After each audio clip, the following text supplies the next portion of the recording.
queridos hermanos, les saludo con mucho afecto, con mucho cariño. Espero que hayan tenido una buena semana. Sé que estamos pasando tiempos complejos, tiempos difíciles para muchos de nosotros en todo ámbito, ¿cierto? En especial algunos de nosotros en el ámbito laboral, en nuestra estabilidad económica.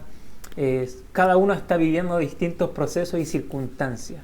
Pero sabemos que de la mano del Señor, experimentándole a Él, sintiendo su compañía con nosotros, podemos tener buenas semanas, podemos tener buenos días, sabiendo que Él cuida y que Él nos acompaña y camina con nosotros. Así que espero que cada uno de ustedes esté creciendo en su fe en medio de todo este tiempo y también puedan disfrutar los que pueden el pasar más tiempo con su familia y el estar en casa, ¿sí?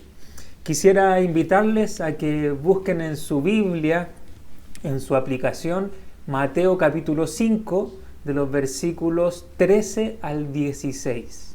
Mateo capítulo 5, versículo 13 al 16, y vamos a leer esta porción de la Escritura antes de comenzar nuestro tiempo de adoración. Dice así la palabra del Señor: Ustedes son la sal de la tierra, pero si la sal se vuelve insípida, ¿cómo recobrará su sabor? Ya no sirve para nada, sino para que la gente la deseche y la pisotee.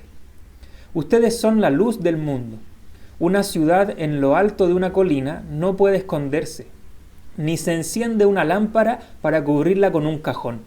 Por el contrario, se pone en la repisa para que alumbre a todos los que están en la casa.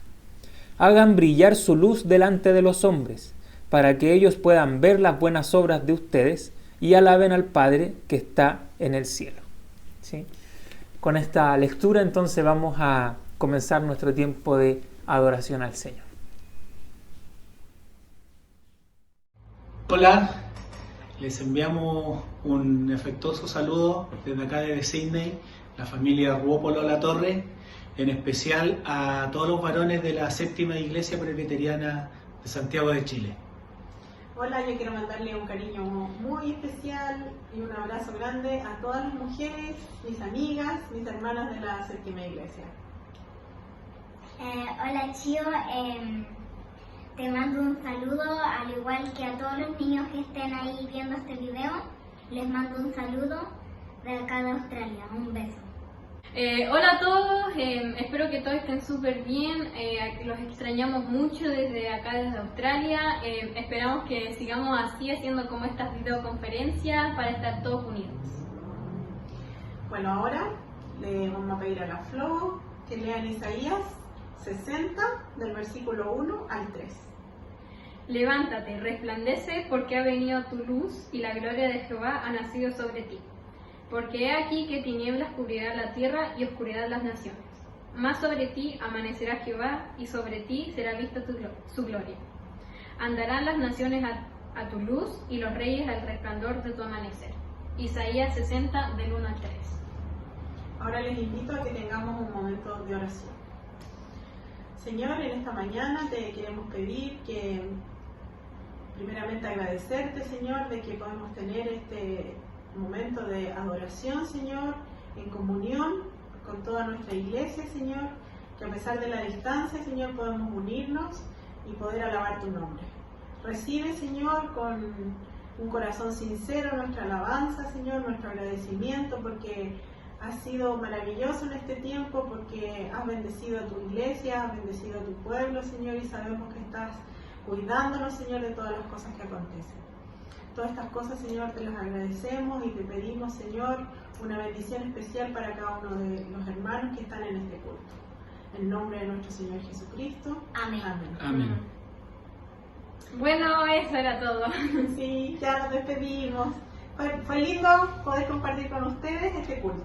Sí. Bye bye. Nos vemos See en otra you. ocasión. Besos.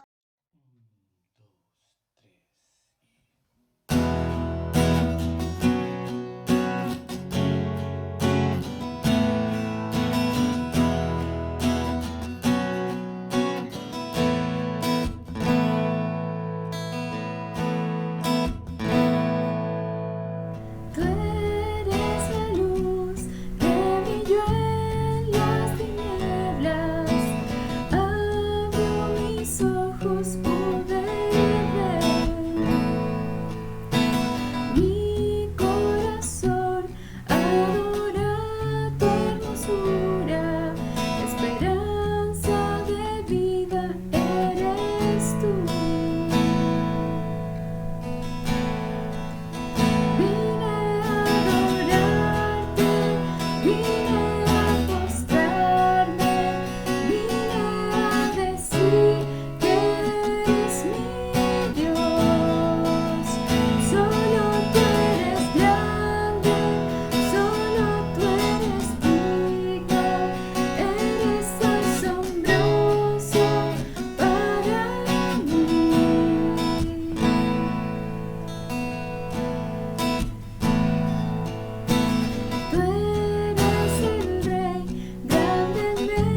tardes, queridos hermanos, que el Señor les bendiga grandemente.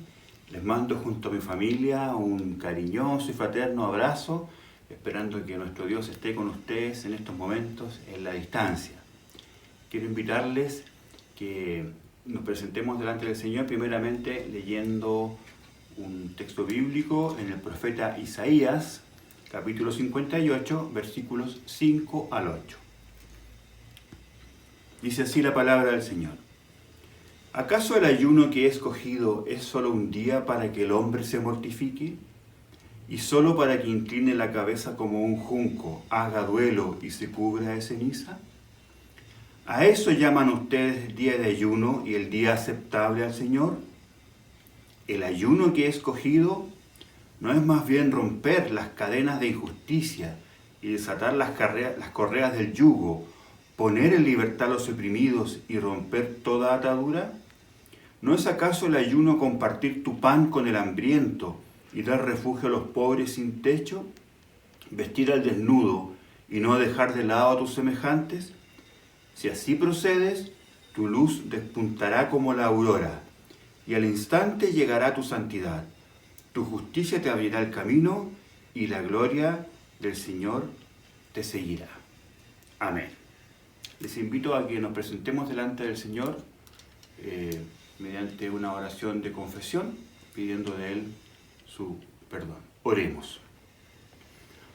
Nuestro buen Dios y Padre Celestial, te damos gracias, Señor, en esta hora por todas tus bendiciones, porque hemos visto, Señor, que tú eres un Dios amoroso, un Dios proveedor de tus hijos, de todas nuestras necesidades. Gracias, Señor, porque podemos sentir que ante toda dificultad, ante todo peligro, ante toda carencia, Señor, tú estás siempre a nuestro lado, siempre estás, Señor, con tus brazos amorosos, dispuestos a consolarnos, a entregarnos paz y fortaleza a nuestros corazones. Queremos, Señor, en esta hora presentarnos delante de ti también, Señor, reconociendo toda nuestra falta, toda nuestra imperfección, todo nuestro pecado, porque sabemos, Señor, que aunque te conocemos y aunque sabemos que tú eres todopoderoso, aún, Señor, en nuestro corazón seguimos pecando de incertidumbre, de inseguridad, a veces de desesperanza. Te rogamos, Señor, que tú no mires nuestra falta y perdona, Señor, todo nuestro pecado. Límpianos, Señor, lávanos, purifícanos y míranos, Señor, solamente a través de Cristo. Gracias te damos porque puedes traer esperanza, podemos traer esperanza a nuestros corazones, podemos traer fortaleza, Señor, a través de tu perdón, a través de tu gracia tan maravillosa. Te pedimos, Señor, que tú nos sigas acompañando, nos sigas dirigiendo, nos sigas bendiciendo, Señor, y ante todo estamos en tus manos, pues sabemos que tú quieres lo mejor para con tus hijos. Una vez más te damos gracias y te pedimos que nos sigas acompañando en la distancia y uniéndonos, Señor, espiritualmente en comunidad como cuerpo de Cristo. En nombre de Cristo Jesús te lo rogamos. Amén.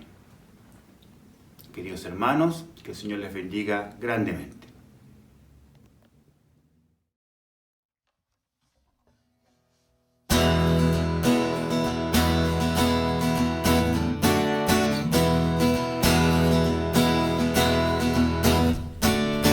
Los cielos cuentan tu gloria, Señor.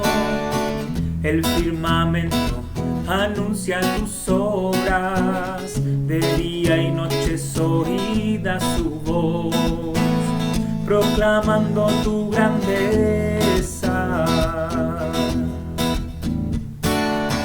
Los cielos cuentan tu gloria, Señor. El firmamento anuncia tus obras, de día y noche es oída su voz, proclamando tu grandeza.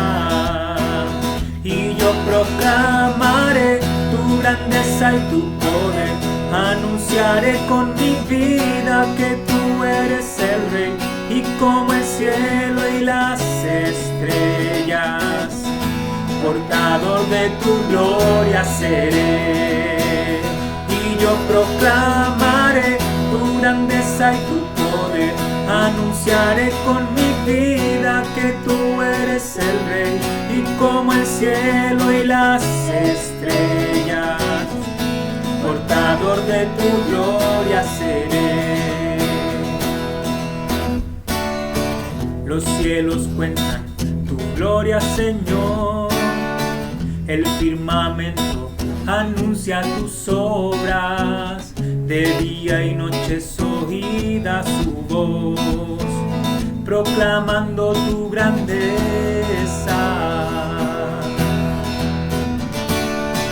Los cielos cuentan tu gloria, Señor. El firmamento anuncia tus obras. De día y noche es oída su voz, proclamando tu grandeza. Y yo proclamaré tu grandeza y tu poder. Anunciaré con mi vida que tú eres el Rey. Y como el cielo y las estrellas, portador de tu gloria seré. Y yo proclamaré tu grandeza y tu poder. Anunciaré con mi vida que tú eres el Rey. Y como el cielo y las estrellas, portador de tu gloria seré. Y si tu poder y tu deidad son visibles en tu creación, quiero que sean visibles en mi vida, Señor. Y yo proclamaré tu grandeza y tu poder.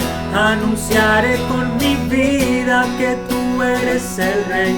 Y como el cielo y las estrellas, portador de tu gloria seré.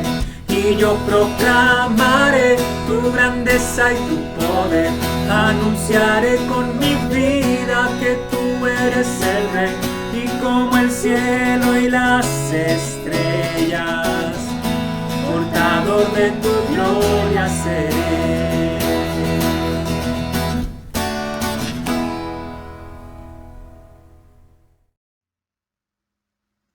Queridos hermanos, muy buenos días. Les saludo en el nombre del Señor. Muy contento de poder participar en este culto en esta mañana. Voy a invitar a que leamos en el Salmo 44 los versículos del 1 al 3. Que dicen así: al músico principal, masquil de los hijos de Coré, oh Dios, con nuestros oídos hemos oído, nuestros padres nos han contado la obra que hiciste en sus días, en los tiempos antiguos.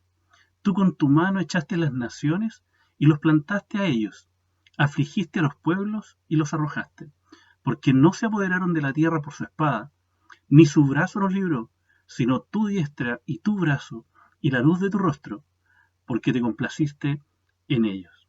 Les invito a que tengamos un momento de oración de intercesión en esta mañana. Oremos. Nuestro buen Padre Celestial, te damos gracias, Señor, por estar juntos en esta mañana, poder adorarte, poder elevar nuestras oraciones a ti también. Esta mañana, Señor, queremos orar a ti pidiendo por aquellos que nos rodean, pidiendo primero, Señor, por nuestra nación, por nuestro país, para que tú seas, Señor, cuidándonos, cuidando a Chile, cuidando a sus autoridades, Señor, para que en estos tiempos difíciles que estamos viviendo, tú seas quien reine, Señor, en todo lugar y en todo momento. Queremos pedirte también por aquellos que nos rodean, nuestros seres queridos, aquellos amigos, aquellos familiares, Señor, que están a nuestro alrededor y que están sufriendo alguna enfermedad, están sufriendo con esta pandemia, Señor, o están sufriendo en sus corazones, Señor, por la necesidad de estar contigo, Señor. Te pido que tú les ayudes, que tú les des fuerza, Señor, a todos aquellos que sufren, a todos aquellos que no lo están pasando bien en estos días. Cuídales, Señor, anímales, a que nosotros también podamos ser elementos que apoyen y que den a conocer tu nombre, Señor, en sus vidas. Que podamos apoyarles también y podamos cuidarles como ellos necesitan. Señor, sé con aquellos que están sufriendo por problemas económicos, Señor, aquellos que están sufriendo enfermedad, aquellos que están sufriendo soledad también, Señor. para que tu compañía, Señor, y tu misericordia sea con todos ellos. Te pedimos todas estas cosas en el nombre de nuestro Señor Jesucristo. Amén.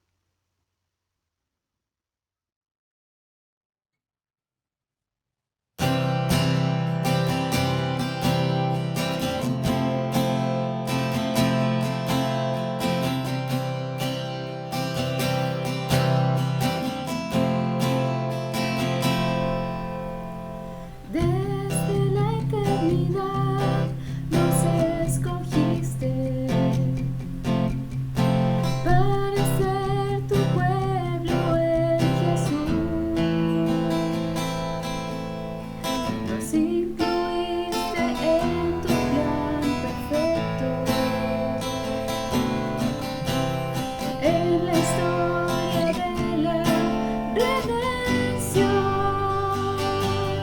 Y hoy estamos aquí, nos postramos ante ti, reconociendo tu santidad, tu justicia, tu verdad, tu amor, tu gracia y tu eterna bondad. Desde tiempos antiguos prometiste darnos tu completa salvación.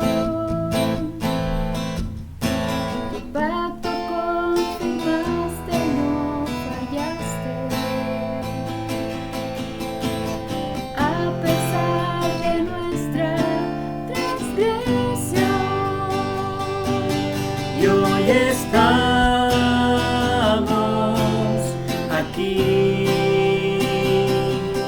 nos postramos ante ti, reconociendo tu santidad, tu justicia, tu verdad, tu amor, tu gracia y tu eterna bondad. En este tiempo firmes en tu gracia, revelada en Cristo Jesús. Queremos consagrarnos en tus manos para extender tu reino, oh Señor. Y hoy estamos aquí, nos postramos ante ti, reconociendo tu santidad, tu justicia, tu verdad, tu amor, tu gracia y tu eterna bondad. Reconociendo tu santidad, tu justicia, tu verdad, tu amor, tu gracia y tu eterna bondad.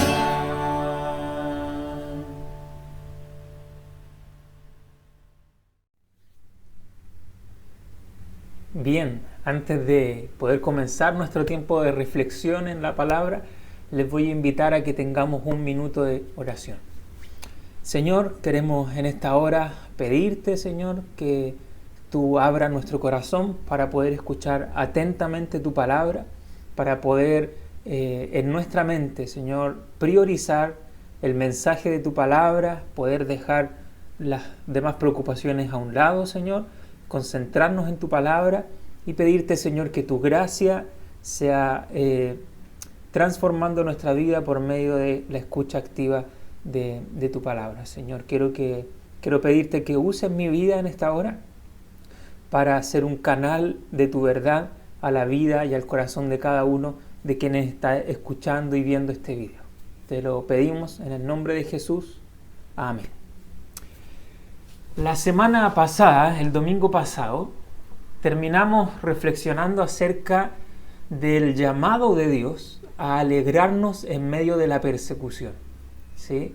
Decíamos que cuando el cristiano, el discípulo de Jesús, encarna una nueva ética, que es distinta a la ética de los reinos terrenales o del mundo, de la sociedad, viene lo que es la persecución, ¿sí? Viene el conflicto, la calumnia, los insultos. Y el cristiano tiene un llamado en este sentido a alegrarse en medio de la persecución. Entonces, pareciera ser que cuando terminan las bienaventuranzas, que fue lo que terminamos de ver la semana pasada, uno queda con una sensación de que entre el creyente y la sociedad y el mundo que lo rodea hay hostilidad, hay enemistad, hay peligro. Entonces, aquí nace la pregunta que vamos a trabajar hoy día, o en lo que vamos a reflexionar hoy día, que es cómo debe ser la relación entre los discípulos de Jesús, entre la iglesia, entre la comunidad de Jesús y la sociedad. ¿Cómo debe ser esta relación del cristiano con el resto de la sociedad, el resto del mundo? Históricamente se han dado, sintetizando, ¿no? Se han dado 3 propuestas respecto a la relación del cristiano con la sociedad. Una propuesta o una de las formas en que el creyente se ha relacionado con la sociedad es una idea de aislamiento. Esta idea de aislamiento considera que la sociedad en términos generales es mala, ¿sí? La sociedad es mala y por tanto el creyente debe detener su paso hacia la sociedad. Debe mirarla con suspicacia, con sospecha y debe abstenerse lo más que pueda de involucrarse en la sociedad. ¿Por qué? Porque el énfasis está puesto en que la sociedad es mala. Eso termina haciendo que el creyente se aísle, se retraiga y se aparte de la sociedad. Un ejemplo muy claro en la historia del cristianismo ha sido el nacimiento de los monasterios, ¿sí? Cómo esta vida aislada y separada del mundo se consagraba en comunidades de creyentes aislados del resto de la sociedad para vivir su fe de manera apartada. Esa es una de las formas en que el creyente se ha relacionado con la sociedad. No quiero con esto satanizar la labor de los monasterios en la historia de la iglesia, porque sin duda que en los monasterios se realizaron cosas buenas también, ¿sí? Como por ejemplo la preservación de muchos textos bíblicos y textos antiguos. Pero esa ha sido una de las formas en que el cristianismo se ha relacionado con la sociedad, por medio del aislamiento. Una segunda forma es por medio del sometimiento, ¿sí? Es todo lo contrario. Es aquellas comunidades, aquellos tiempos en que la iglesia no considera a la sociedad en términos generales malas, sino buenas. Y lo que hace es involucrarse en la sociedad acríticamente y termina por esta visión de la sociedad como muy buena, termina cediendo en sus compromisos éticos con la Escritura y con su fe, ¿sí? Quizá un ejemplo extremo, pero que nos puede servir para ilustrar esto, es las iglesias cristianas, las instituciones eclesiales en la época del gobierno nazi en Alemania, ¿sí? Figuras surgieron allí como Bonhoeffer, como Karl Barth, que acusaron a la iglesia como institución de someterse a la ideología nazi y apoyarla en este proyecto que claramente era anticristiano. Pero la iglesia cedió en sus compromisos con su fe para poder simpatizar y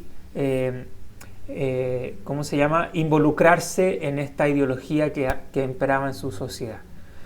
Esa es una segunda forma de relacionarse con la sociedad que se ha visto en la historia, que podemos llamarla como de sometimiento. Al final termina cediendo en sus compromisos para someterse a los proyectos sociales.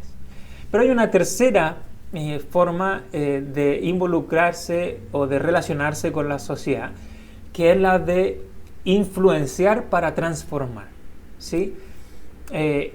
Uno de los más grandes promotores de esta idea fue justamente Juan Calvino, alguien a quien nosotros como presbiterianos admiramos mucho. ¿Cuál era la idea de Juan Calvino respecto al cristianismo y la sociedad? Era una idea un poco más equilibrada, o era una idea equilibrada en relación con las otras dos anteriores. Juan Calvino reconocía que en la sociedad habían luces, destellos de verdad, de justicia, ¿sí? No todo era malo en la sociedad, pero también reconocía de que la sociedad está altamente influenciada por la idolatría y por el pecado. Entonces Juan Calvino tenía una visión de involucrarse en medio de la sociedad, pero sin ceder en nuestros compromisos de fe y en nuestros compromisos con la Escritura. Entonces, para Juan Calvino era muy importante ser diferentes de la sociedad en nuestra ética, en nuestro compromiso de fe, y desde esa diferencia, de esta distinción como pueblo de Dios, influenciar para promover la justicia, la verdad, la belleza en medio de la sociedad, ¿sí? Y creo que Juan Calvino tenía mucha razón, mucha verdad en su postura respecto a influenciar siendo diferentes. Y yo creo que justamente hacia allá es donde nos dirige el Sermón del Monte en los versículos que hemos leído al inicio de este culto, de los versículos 13 al 16. Solamente quisiera recordar, antes de entrar a estudiar estos versículos, el contexto en el que se da este pasaje de Jesús en el Sermón del Monte. En el primer siglo, aquellas personas que se adjudicaban la idea de personas piadosas eran los fariseos, ¿sí? Ellos tenían un celo religioso, un celo ético, podríamos decir, muy alto. Sin embargo, ellos tenían una tendencia a aislarse. Eran personas sectarias que no se involucraban con el mundo y con la sociedad. En primer lugar, para ser prójimo de ellos, tú tenías que ser judío. Si eras extranjero, eras un pagano. Y siendo judío, entonces tenías que ser alguien tan celoso como ellos para poder involucrarte y entrar en su círculo de amigos, ¿sí? Entonces tenían una actitud muy sectaria.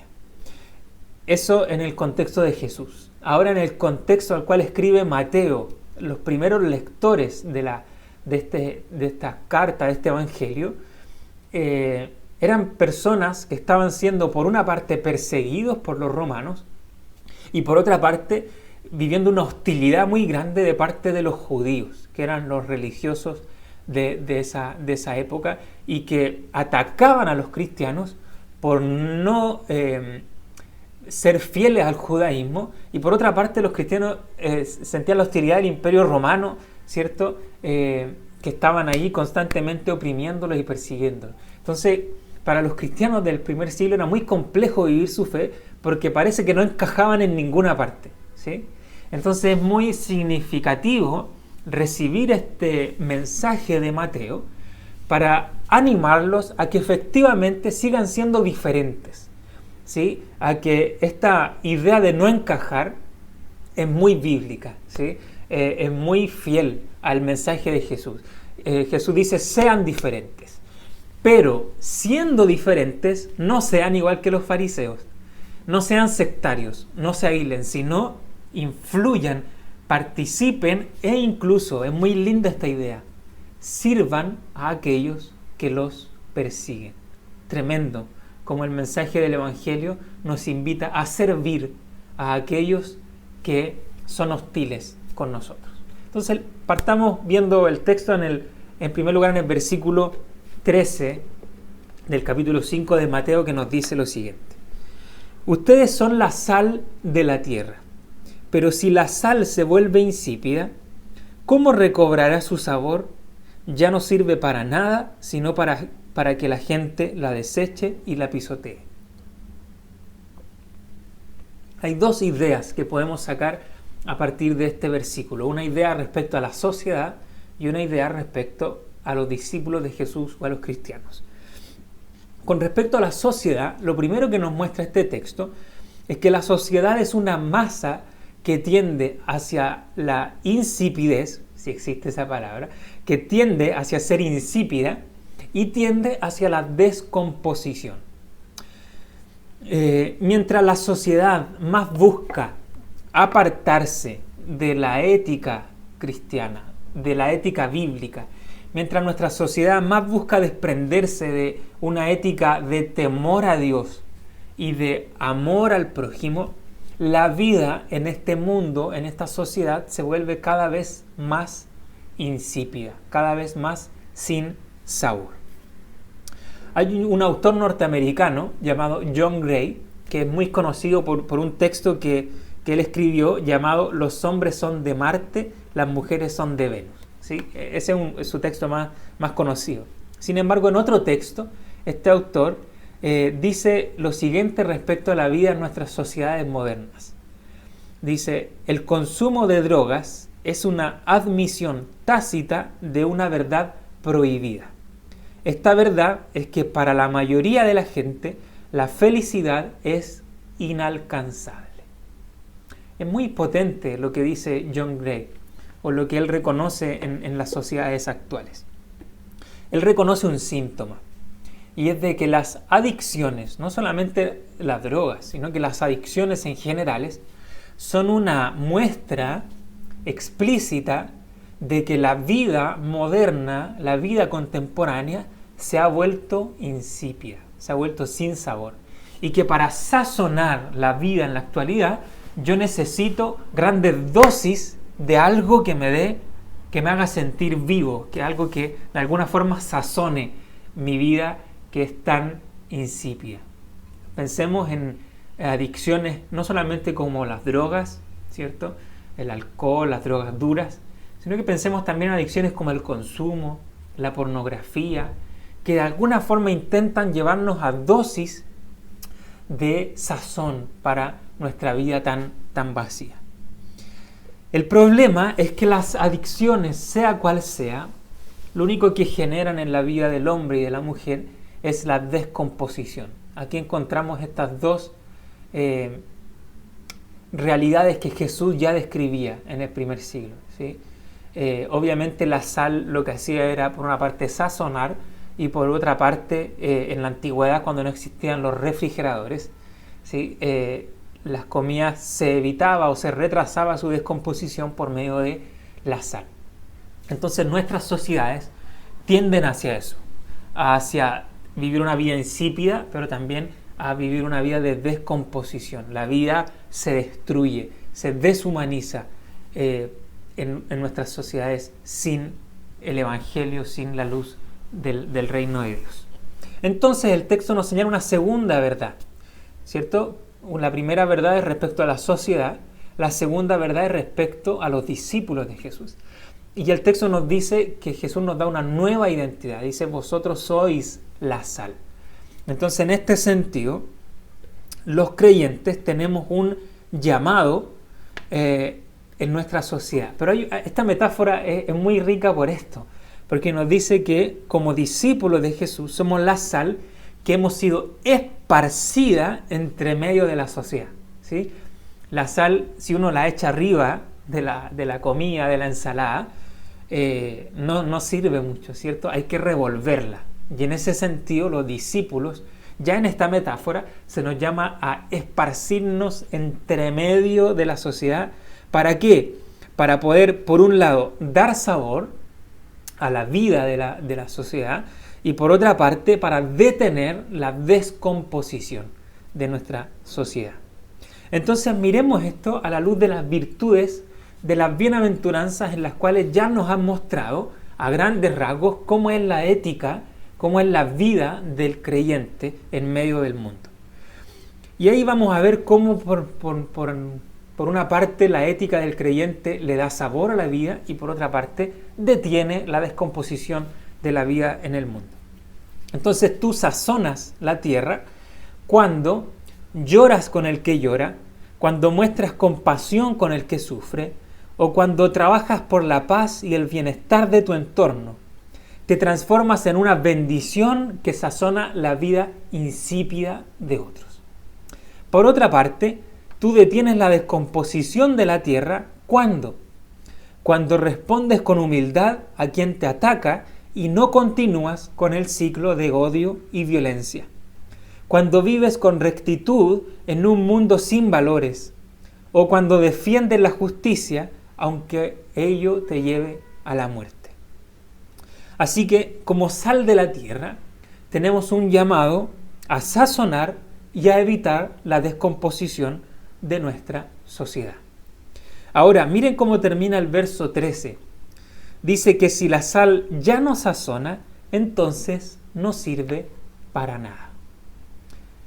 ¿Qué quiere decir esto? Que si los discípulos de Jesucristo abandonan su vocación social, entonces ya no sirven para nada. Esta declaración es tremenda, es escandalosa. Cuando la iglesia, cuando el creyente abandona su responsabilidad social con su prójimo y con la sociedad, entonces ha perdido su propósito. Es muy fuerte lo que Jesús está diciendo aquí. Ahora miremos el versículo 14. ¿Qué nos dice el verso 14? Ustedes son la luz del mundo. Una ciudad en lo alto de una colina no puede esconderse, ni se enciende una lámpara para cubrirla con un cajón. Por el contrario, se pone en la repisa para que alumbre a todos los que están en la casa. Estos versículos de Jesús vienen a reafirmar la misma idea anterior, ¿sí? Solo que ahora con una nueva metáfora, que es la metáfora de la luz y de la oscuridad. La oscuridad en la Escritura siempre nos revela una ética que no considera el temor a Dios ni el amor al prójimo, ¿sí? La oscuridad siempre nos habla de prácticas, de conductas en las que el hombre o la mujer no teme a Dios ni ama al prójimo. Y en este sentido, toda esta ética, que es la que se vive en nuestra sociedad sin Cristo, nos lleva hacia la ceguera, hacia la oscuridad y hacia la deshumanización. Entonces, en este sentido, el creyente tiene un llamado, una vocación, ¿cierto?, a ser luz en medio de la oscuridad, ¿sí? Aquí le mando un saludo a mi amigo Luis González, al Luchito, que su apodo artístico justamente este, ¿no? Ser luz. Un apodo muy bíblico por lo que nos muestra la bienaventuranza o el sermón del monte. Entonces el llamado de Jesús a sus discípulos es a ser luz en una sociedad oscura. Y aquí yo les quiero dar algunas luces respecto a esto. Jesús nos llama a ser pobres en espíritu en medio de una sociedad altanera. Nos llama a ser alguien que llora en medio de una sociedad indolente. Nos llama a ser humildes en medio de una sociedad orgullosa y violenta. Nos manda a ser hambrientos de justicia en una sociedad hambrienta de placer temporal. Nos llama a ser compasivos en una sociedad indiferente. Nos llama a ser alguien que trabaja por la paz en una sociedad cómoda e individualista. Nos llama a ser perseguidos por la justicia en medio de una sociedad que rehúye al compromiso. Jesús nos invita a una ética que ilumina, que brilla en medio de la oscuridad. El texto además señala una ciudad en una colina no puede esconderse, ¿sí? Una ciudad que está en la colina es visible y no se puede esconder porque está ahí para ser visible. Es imposible que una ciudad en una colina se esconda. También una lámpara no se coloca debajo de un cajón, eso es absurdo. Del mismo modo, es imposible y es absurdo que el discípulo de Jesús no sea luz en medio del mundo. Es imposible y es absurdo que no cumplamos con nuestra vocación, con nuestro llamado, ¿cierto?, a ser luz en la sociedad. Entonces, este texto concluye con el verso 16. ¿Qué dice el verso 16? Hagan brillar su luz delante de todos, para que ellos puedan ver las buenas obras de ustedes y alaben al Padre que está en el cielo. Esta enseñanza concluye de manera hermosa con una declaración respecto de las buenas obras. Las buenas obras no tienen un propósito salvador. Es decir, nosotros no hacemos buenas obras para ganar el amor de Dios y que Él nos rescate, nos salve. Las buenas obras tienen un propósito misional. Tienen el propósito de hacer brillar la luz de Dios nuestro Padre hacia el mundo que nos rodea. Y esto es muy lindo, cómo se nos muestra aquí. El texto en los textos antiguos, del griego antiguo, nos dicen para hacer brillar la luz de vuestro Padre. La NBI se salta esto, ¿sí? De vuestro Padre. Esto es muy lindo porque Dios nos adopta como sus hijos por medio de Jesucristo. Establece un vínculo con nosotros de una relación íntima con nosotros. Y es en esa relación íntima del Padre y sus hijos que nos comisiona para hacer buenas obras que glorifiquen a Dios en medio de nuestra sociedad. Entonces, este versículo es muy evangélico en esto. En este sentido, nosotros ya somos hijos adoptados por Jesucristo. Ya tenemos el amor del Padre. El Dios del cielo ya nos ha amado. Somos amados por Él. Él nos ha escogido, nos ha traído hacia Él. Y una vez que Él nos demuestra y nos manifiesta su amor, entonces nos envía para hacer buenas obras que le lleven gloria al Padre, que le lleven doxología, que le lleven la luz a los hombres para adorar al Señor. Entonces, las buenas obras, según el Sermón del Monte y según la Biblia, no tienen un propósito salvífico para el hombre y la mujer. Tienen un propósito misional de extender la luz de Dios hacia quienes nos rodean y hacia nuestra sociedad. Entonces, finalmente, para reflexionar y para practicar a partir de estos versículos. La Iglesia de Jesucristo, la comunidad de sus discípulos, tiene un llamado, tiene una vocación ineludible, que es ser luz, que es influenciar y ser diferentes para influenciar en nuestra sociedad. Me gustaría entonces que pensáramos en 3 áreas en las que nosotros podemos desarrollar este llamado, esta vocación social que Dios nos ha dado. En primer lugar, un llamado individual. Cada creyente de manera individual es sal y es luz. Y como tal tiene una responsabilidad de ser diferente y de ser influyente. No importa la edad que tengas, ¿sí? No importa el nivel de influencia que puedas tener o el círculo de influencia al cual tú puedas llegar. Sea en tu colegio, sea en tu familia, sea en tus hijos, sea en tu universidad, sea en tu trabajo, sea con tus vecinos.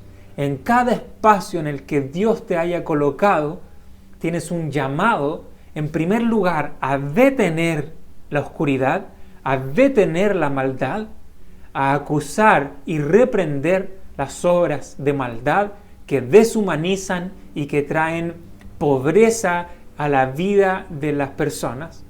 Y por otra parte, tienes un llamado a enriquecer la vida de aquellos que te rodean y de promover el bien, de promover las obras que son coherentes con la ética del reino de Dios. Tienes un llamado, entonces, a promover el bien. Y qué lindo es el llamado que hacía el apóstol Pablo, de decirnos, no te canses, no nos cansemos de hacer el bien, porque a su tiempo segaremos si no desmayamos. De manera individual tienes un llamado a detener, hacer retroceder el mal y a promover el bien por medio de la ética del reino de Dios. Pero también hay un llamado no solamente individual, sino también un llamado comunitario. Y con comunitario me refiero a la comunidad de discípulos que se llama la iglesia. El reconocido teólogo británico llamado John Stott dice una frase comentando este texto que a mí me gustaría leerla entera porque es muy desafiante lo que John Stott nos dice. Fíjense lo que dice.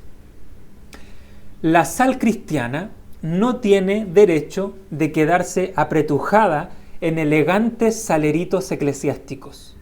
Nuestro lugar está en medio de la comunidad secular, frotándonos con ella como la sal se frota con la carne para evitar que se eche a perder.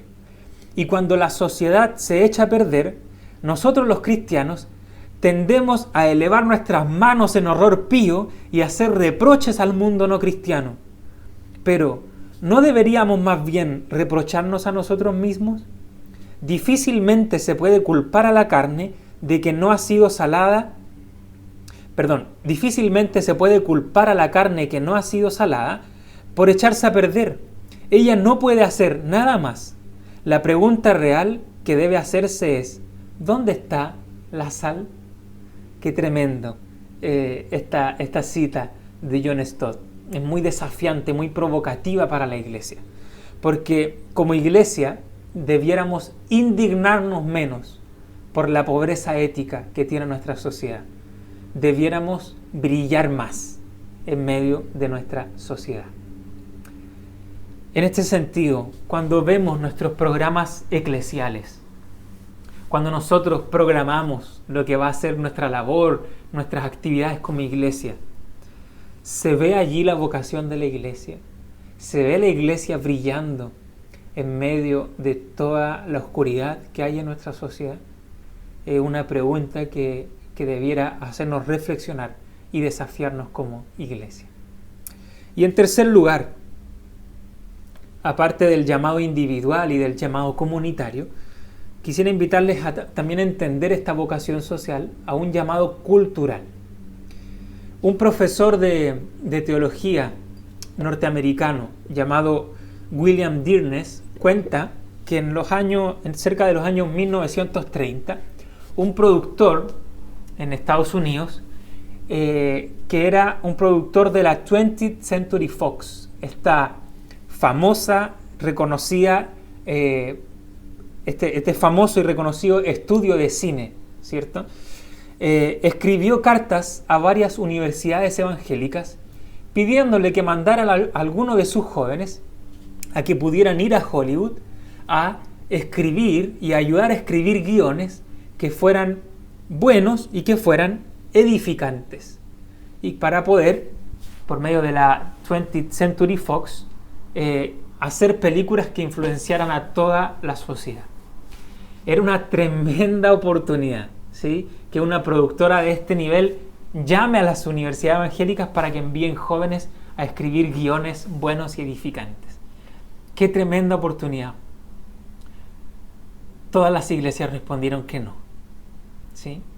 La iglesia desaprovechó esta oportunidad. Uno de los rectores de una universidad evangélica respondió a este productor que envió las cartas. Le dijo: nosotros preferiríamos enviar a nuestros jóvenes al mismo infierno antes que enviarlos a Hollywood. Qué tremenda la respuesta, ¿no? ¿Qué es lo que leo yo en esta respuesta? De que por una parte rechazaba el involucrarse con la sociedad, pero por otra parte lo que está diciendo con esta respuesta es diciendo: yo voy a cuidar a mis jóvenes, da lo mismo que el mundo se pierda, yo voy a cuidar a mis jóvenes. Esta es la actitud que ha tenido por mucho tiempo la iglesia cristiana respecto a su influencia en la cultura, en las artes, en la política, en el cine, en la economía. Hemos tildado todas esas cosas de mundanas y hemos intentado aislarnos y protegernos a nosotros mismos de la oscuridad y de las tinieblas. Qué triste que desaprovechemos esta oportunidad. Yo creo que como iglesia, como padres, como líderes de la iglesia, debemos promover en nuestros jóvenes a que se involucren en todas estas áreas culturales de las artes, la política, la economía, la academia, etcétera, etcétera.